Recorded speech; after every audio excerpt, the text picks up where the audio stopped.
Hello guys, तो welcome to back my new video. आज के इस वीडियो में हम आपको एक बहुत बेहतरीन टॉपिक एक्सप्लेन करने वाले हैं जो होगा हमारा एक्सटर्नल बग के ऊपर। ये एक ऐसी आईसी होती है जो हमारा लोअर एलडीओ प्रोड्यूस करती है और इस आईसी को हम एक्सटर्नल बग के नाम से जानते हैं।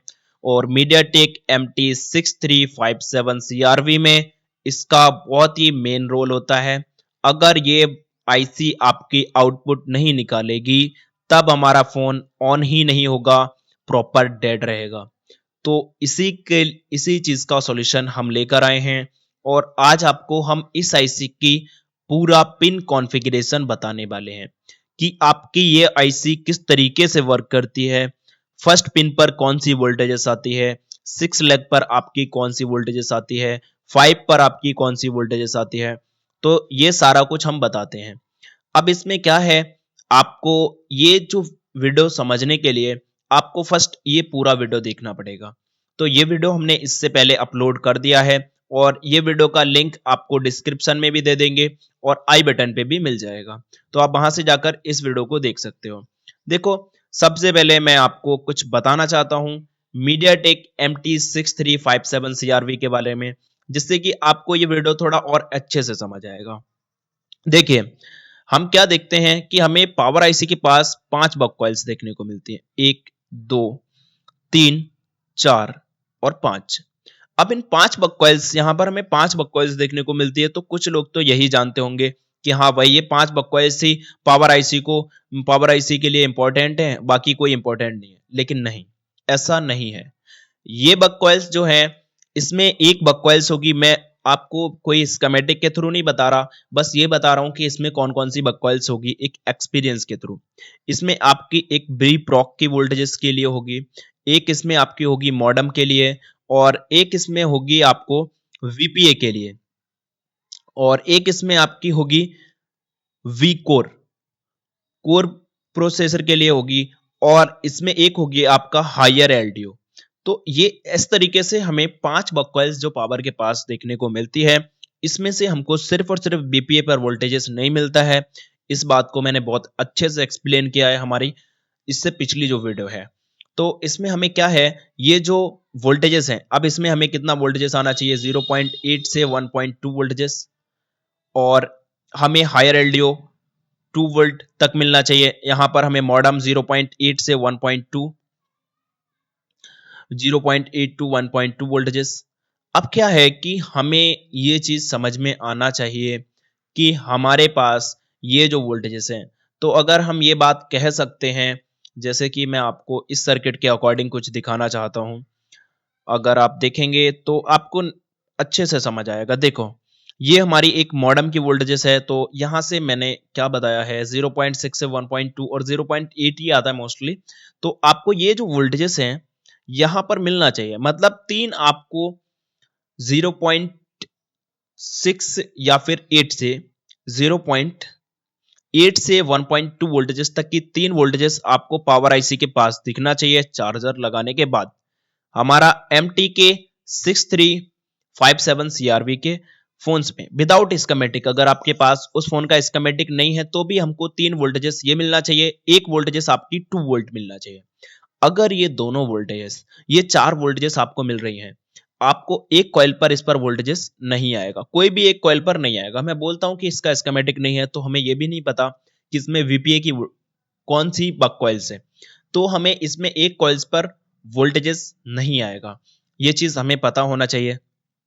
अब क्या होता है, कुछ लोग देखते हैं कि जैसे कि अगर मैं इसमें Redmi 9A पे देखूं तो मुझे यहाँ पर 6 बक कॉइल्स देखने को मिल रही हैं, 1, 2, 3, 4, 5 और एक 6। लेकिन भाई साहब, ये भी 5 ही है। यही बक कॉइल्स यहाँ से ये पावर प्रोड्यूस कर रही है इनके लिए। इसको पावर से पावर, इसका आउटपुट पावर से निकल रहा है, इसका भी पावर से निकल रहा है। लेकिन ये जो बक कॉइल है इसका पावर इससे आउटपुट हो रहा है। ये बग कॉइल्स ये नहीं कि इसी फोन्स में है, सभी में होती है। कैसे होती है? बस ये जरूरी नहीं है कि अभी हमें ऑलवेज पावर आईसी के पास मिले। मीडियाटेक के साइड में ये जस्ट बिल्कुल पीछे, कोई भी इसका मेल ताल नहीं मिलेगा अगर जिनको नॉलेज नहीं है। हमें एक प्रॉपर नॉलेज की नीड है। देखो ये यहाँ पर मिलती है। इसी तरीके से अगर हम A15S में देखें तो इसमें हमें इसके पास 5 बकवाइल्स देखने को मिलेंगी। 1 2 3 4 5। अब भाई साहब कुछ लोग तो यही जानते हैं कि हाँ यही 5 बकवाइल्स हमारे लिए नीड है, लेकिन नहीं, हमें इससे भी ये सभी इंपॉर्टेंट हैं, जरूरी हैं, लेकिन ये भी हमको मोस्ट इंपॉर्टेंट है। अगर ये बकवाइल से आपका आउटपुट नहीं निकलेगा और पावर को नहीं मिलेगा तो आपका एलडीओ सेक्शन इनेबल नहीं होगा और फोन ही ऑन नहीं होगा, फोन डेड कंडीशन में रहेगा। तो ये चीज हमको पता होना चाहिए। अगर ये चीज हमको नहीं पता है तो फिर क्या ही कर सकते हैं। हमारे पास एक प्रॉपर डीप नॉलेज की जरूरत है हमको, तो वो नॉलेज हमें कहीं ना कहीं से गेन करते रहना चाहिए। अगर मैं यहां पर भी बात करूं तो सेम वही बात अप्लाई होती है कि इसमें आपको, मैं ये मानता हूं कि इसका स्कीमेटिक डायग्राम मेरे पास नहीं है, तो मुझे इसमें से किसी भी, मैं मान लेता हूं इस पर मुझे 1.2 वोल्टेजेस आना चाहिए, इस पर मुझे 1.2 वोल्टेजेस आना चाहिए, इस पर मुझे 1.2 वोल्टेजेस आना चाहिए, इस पर मुझे 2 वोल्ट आना चाहिए और इस पर कोई भी वोल्टेजेस नहीं आना चाहिए। जब मैं इसमें चार्जर इन कर देता हूं, अगर ये सारी वोल्टेजेस आ रही है तो मतलब मेरा ये है कि मुझे ये पावर आईसी आउटपुट प्रोड्यूस कर रही है। क्या हमें इतने ही आउटपुट की नीड होती है? नहीं, हमें एक और आउटपुट की नीड होती है। वो होता है यहां पर, इसको बोलते हैं हम एलएलडीओ, मतलब लोअर एलडीओ। और इस पर हमको कितना वोल्टेजेस मिलेगा? इस पर हमें वोल्टेजेस देखने को मिलेगा 1.3 वोल्ट। अगर ये हमारा मिल रहा है और उन 5 बकवाइल्स में से 4 बकवाइल्स पर वोल्टेजेस मिल रहा है, एक पर नहीं मिल रहा है, तो समझ लो ये हमारा पावर आईसी आउटपुट प्रॉपर निकाल रहा है बकवाइल्स के लिए। आगे का प्रोसेस समझने के लिए और आगे जाना पड़ता है, लेकिन अभी मैं आपको कितना पावर आईसी का बूट सीक्वेंस बता रहा था तो यही चीज बताऊंगा। और ये वीडियो, आप इस वीडियो को अगर आप बिगिनर्स नहीं हो, आप एक प्रॉपर नॉलेज रखते हो और आपको थोड़ा भी स्कीमेटिक का नॉलेज है, तो इस वीडियो से आपको इतनी हेल्प मिलने वाली है एक नेक्स्ट लेवल की। चलिए अब हम ये एक्सिट बग कैसे आउट करता है, वोल्टेजेस को कैसे बनाता है, तो इस चीज को समझने के लिए हम इसके लिए हमने एनिमेशन एक तैयार कर रखा है, उस एनिमेशन के थ्रू समझेंगे और हम इसके स्कीमेटिक डायग्राम्स के थ्रू उसको समझेंगे। तो कैसे समझते हैं, चलिए नेक्स्ट करते हैं। सबसे पहले हम इसको देखेंगे, exit buck data sheet, GR voltage frequency and bypass. हम इसकी डाटा शीट समझेंगे पूरी प्रॉपर। जीआर आता है कहां पर, वोल्टेज कहां आता है, फ्रीक्वेंसी कहां आता है, और हम इसको बाईपास कैसे कर सकते हैं, क्या हमें इसे बाईपास करना चाहिए या नहीं, तो वो सारा कुछ मैं बताऊंगा इस वीडियो में। देखिए सबसे पहले अगर हम इसमें चलते हैं तो हमें क्या मिलेगा, हम इस आईसी को कॉपी कर लेते हैं। हमने क्या देखा था, यहां पर हमारी एक्सिट बक आईसी थी जिसको हम एक्सटर्नल बक भी बोलते हैं। तो ये हमारा एक्सटर्नल बक आईसी है, इसको मैं कॉपी किया और इसको मैंने पेस्ट किया। तो मैं एक ऐसे सेक्शन पे पहुंच गया जहां पर लिखा है एक्सटर्नल बक फॉर VS2। देखो मैं क्या बताता हूं, इसमें इसमें हमारी कोडिंग होती है। देखो हायर एलडीओ के लिए हमारी कोडिंग होती है VS1, जिसको हम HLDO बोलते हैं। और इस फोन में ही नहीं, ये सभी फोन्स में होती है। एक सेकंड देखो, हायर एलडीओ और एक कोडिंग होती है VS2, मतलब लोअर एलडीओ। तो ये दो कोडिंग होती हैं हमारी इस फोन के लिए जो मोस्ट इंपॉर्टेंट होती हैं। तो हमें ये कोडिंग भी पता होना चाहिए, लेकिन ये कोडिंग भी हमें तभी पता होगी, मैं आपको हमेशा से बताता हूं कि हम अपनी नॉलेज को गेन करते रहें ऑलवेज। हम देखिए फिर क्या होता है, हमारी ये आईसी है कितने लैख की है, अगर हम यहां से देखें इसमें 8 लाख की आईसी है। तो सबसे पहले मैं इस आईसी को ड्रॉ कर लेता हूं, सबसे पहले मैं इस आईसी को ड्रॉ कर लेता हूं। देखो अब क्या है, ये हमारा स्कीमेटिक है, ये हमें ये नहीं बताता। देखो अगर आप इसको देखोगे तो इसमें 8 नंबर यहाँ दिया है, फिर 1 नंबर भी यहीं दिया है। क्या इस तरीके से पिन कॉन्फ़िगरेशन होती है? नहीं। हमें आईसी के पैड काउंट करना आना चाहिए। अगर हमें आईसी के पैड काउंट नहीं करना आते, देखो ये 8 लाख की आईसी है। अब इसमें क्या दिखा रहा है? अगर हम स्कीमेटिक के थ्रू देखेंगे इसको, तो स्कीमेटिक क्या बोल रहा है? स्कीमेटिक ये बता रहा है कि 8 नंबर और 1 नंबर दोनों पास में। नहीं, ऐसा नहीं होता। इसका क्या है? इस आईसी को हमें काउंट करना आना चाहिए। कैसे काउंट करते हैं इसको? तो वो चीज आपको समझने के लिए क्लासेस ज्वाइन करना पड़ती है। उसके बाद ये हमें 1 2 3 4 5 6 7 8 ये ऐसे इस तरीके से हमने काउंट कर लिया है इसको। और अब हमें सबसे पहली वोल्टेजेस की जो नीड होगी वो होगी V6। देखो हमारा जो V6 होता है ये हमारा मीडियाटेक यूज करता है। VPH पावर, ये हमारा VPH पावर नाम से इसको कौन यूज करता है? मैं जरा दिखाता हूं आपका। V6 हमारा इस तरीके से यूज होता है। ये हमारा VPH पावर हमारा यूज करता है क्वालकॉम, और वीबेट यूज करता है सैमसंग। ये 3 कोडिंग होती है जो VPH पावर के लिए यूज होती है। MTK, क्वालकॉम और हमारा सैमसंग, ये 3 नाम यूज होते हैं जब भी हमारा VPH पावर की बात आती है। तो ये हमें पता होना चाहिए कोडिंग कौन कौन कैसे कैसे यूज होती है। चलो अब हम आगे चलते हैं, नेक्स्ट देखते हैं कि इसको सबसे पहली वोल्टेजेस हमने V6 दी क्योंकि हमारा मीडियाटेक का सेट है। 2 कैपेसिटर के जरिए होते हुए ये वोल्टेजेस जाती है, और यहाँ पर GR आता है 250 से 800, वोल्टेज आता है 3.7 से 4.2 वोल्टेजेस, और ये डायरेक्टली 7 नंबर की लैग पे जाकर इन होती है। और इस तरीके से ये इन होने के बाद यहाँ पर हमारी जो वोल्टेजेस इसको दूसरी मिलेगी। देखो क्या जानते हैं हम, पहले मैं इस चीज को आपको एक्सप्लेन करता हूँ। देखो जो भी LDO होता है उसको बनने के लिए उसका एक स्पेसिफिक VPH होता है। जैसे कि अगर मैं इसको दिखाऊं आपको, इसमें आप देखेंगे तो यहां पर आपको क्या मिल रहा है? V6 for SMPS switch mode power supply, V6 for VPROC, मतलब वोल्टेज प्रोसेसर के लिए एक V6 दिया जा रहा है एक अलग से। मतलब यहां पर 3.7 वोल्टेजेस या फिर 4.2 वोल्टेजेस जो मान के चलते हैं हम रेफरेंस के तौर पे 4 वोल्ट इसको एक इसके लिए वी कोर के लिए, VPROC के लिए, और आपका VPA के लिए एक स्पेशल V, और यहाँ पर हमारा VS1 के लिए एक स्पेशल, मॉडम के लिए एक स्पेशल 4 वोल्ट। तो जब सभी के लिए दिया जा रहा है तो वो भी तो हमारा एक LDO है, वो भी तो हमारा एक बक ही है, तो उसके लिए क्यों नहीं दिया जाएगा? भाई साहब उसके भी लिए दिया जाएगा। तो ये चीज हमें पता होना चाहिए। अब हमने देखा कि इसको हमने क्या दे दिया? V6। देखो एक नीड होती है तो वो दे दिया।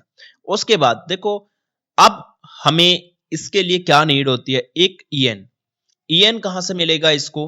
EN मिलेगा हमारा VS1। मैंने अभी आपको थोड़ी देर पहले बताया कि VS1 आपका हायर LDO होता है और VS2 आपका लोअर LDO होता है। VS2 कौन बनाएगा? यही एक्सटर्नल बक आईसी ये VS2 बनाएगी। तो इस चीज को भी हमें देखना है कैसे बनेगा।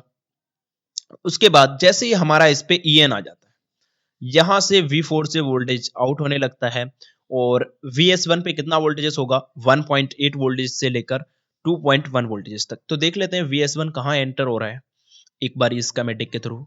तो यहां पर हम देखेंगे तो ये हमारा VS1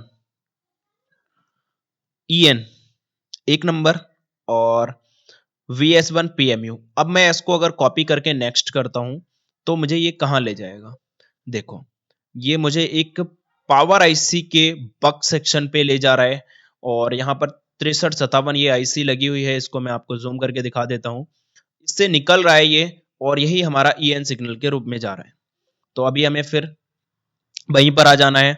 हमने क्या समझा कि इसमें हमारा बक पे EN कैसे आता है। अब हम क्या देखेंगे इसमें कि हमारा आउटपुट कैसे निकलता है। तो आउटपुट कैसे निकलता है इसके लिए हम देखते हैं। यहां से 4 नंबर के लेग से हमारा आउटपुट निकलता है, जिसपे GR आता है 250 से 800, वोल्टेज आता है 1.3 वोल्ट। और ये हमारा यहां से निकलकर एक 6 नंबर की लेग पे जाकर स्विचिंग करता है और ये वोल्टेजेस डायरेक्टली पावर आईसी में दोबारा से एंटर करती है। जैसा कि मैं आपको पहले भी एक एक्सप्लेन कर चुका हूं कि ये वोल्टेजेस आपकी पावर आईसी में एंटर करती हैं और एलडीओ सेक्शन को एनेबल करती है। मैं दोबारा से भी एक्सप्लेन कर देता हूं। ये वोल्टेजेस होती है जिसपे हमारा 250 से 800 जीआर आता है, 1.3 वोल्टेजेस आता है और ये हमारा पावर आईसी में जाकर एंटर होता है और ये एलडीओ सेक्शन को एनेबल करता है। इससे कई सारे एलडीओ बनेंगे, 0.8, 1.1, 1.2, इस तरीके से कई सारे एलडीओ इससे बनेंगे। हमने क्या देखा कि इससे आउट भी कर दिया हमने। अब इसकी जो ऑल पिन कॉन्फ़िगरेशन है उसको देखते हैं। एक यहाँ पर सर्किट लगा होता है जो वोल्टेज डिवाइडर सर्किट लगा है यहाँ पर। इससे हमें 0.6 वोल्टेजेस यहाँ पर क्या किए जाते हैं, हमने यहाँ पर 0.6 वोल्टेज दिए जो फीडबैक के रूप में इसको मिले हैं।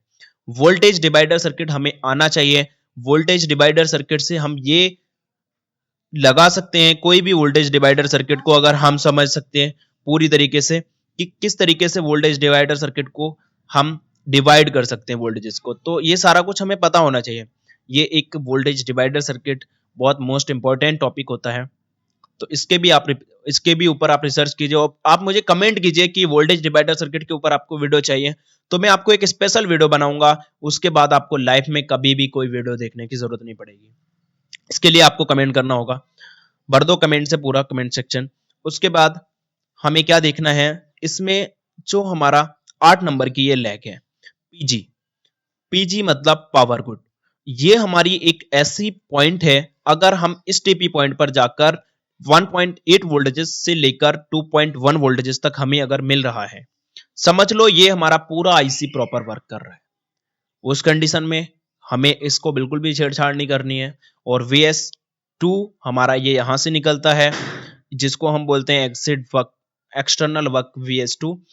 तो ये हमारा यहां से निकलता है। उसके बाद हमारे 5 नंबर की लेग इसमें ग्राउंड होती है, 3 नंबर की लेग इसमें ग्राउंड होती है। और अब बारी आती है कि हम इसको बाईपास कैसे कर सकते हैं। भाई साहब, सबसे मोस्ट इंपॉर्टेंट, इसको हम बाईपास कैसे कर सकते हैं। तो सबसे पहले मैं आपको इसका टीपी पॉइंट दिखा दूं, उसके बाद हम इसको बाईपास का प्रोसेस भी देखेंगे कैसे कर सकते हैं। ये हमारा इसका टीपी पॉइंट है और ये हमारा पावर गुड। और अब हमें देखना है कि हम इसको बाईपास कैसे करेंगे। हमारा ये 8 नंबर की लेग पे एक टीपी पॉइंट दिया है, अगर मैं इसको कॉपी करूंगा तो मुझे ये हर फोन में देखने को मिलेगा, जितने भी फोन हैं सभी में देखने को मिलेगा जिसमें EXT बग लगी है। तो यहाँ पर मैंने यहाँ पर दिखा दिया आपको, ये लेआउट में मुझे यहाँ पर देखने को मिल रहा है बिल्कुल इसके ऊपर। तो इसको मैं एक बार इसमें भी देख लेता हूँ वर्ड व्यू में कैसा दिखता है। देखो, अगर मैं इसकी बात करूं, कौन सा हमारा Redmi 6 है।